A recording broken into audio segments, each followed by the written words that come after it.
courage to overcome that. Countries finally came to an agreement at the COP27 climate summit early on Sunday. It sets up a loss and damage fund to help poor countries being battered by climate disasters, but does not boost efforts to tackle the emissions causing them. After tense negotiations that ran through the night, the Egyptian COP27 presidency released the final text for a deal and called a plenary session to quickly push it through. Negotiators made no objections as COP27's president Sameh Shoukry rattled through the final agenda items in the Egyptian resort of Sharm el-Sheikh. I now invite the COP to adopt the decision entitled Funding Arrangements for Responding to Loss and Damage Associated with the Adverse Effects of Climate Change. The swift approval for creating a dedicated loss and damage fund still left many of the most controversial decisions on the fund until next year, including who should pay into it. Delegates praised the breakthrough on setting up the fund as climate justice for its aim in helping vulnerable countries cope with storms, floods and other disasters being fuelled by rich nations' historic carbon emissions. But some felt the deal did not go far enough, including EU climate policy chief Frans Timmermans. This is the make or break decade.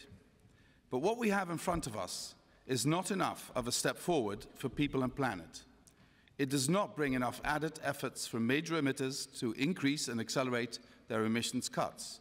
It does not bring a higher degree of confidence that we will achieve the commitments made under the Paris Agreement and in Glasgow last year. It does not address the yawning gap between climate science and our climate policies. COP26 President Alok Sharma was also critical of the final text in his closing comments. Emissions peaking before 2025, as the science tells us, is necessary. Not in this text. Clear follow-through on the phase-down of coal. Not in this text.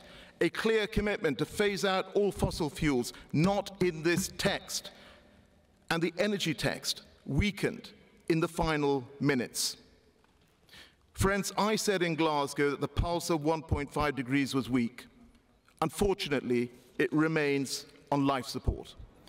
Small island nations facing a climate-driven rise in sea level had pushed for the loss and damage deal, but lamented a lack of ambition on curbing emissions. The two-week summit, billed as the African COP, has been seen as a test of global resolve to fight climate change, even as a war in Europe, energy market turmoil and rampant consumer inflation distract international attention.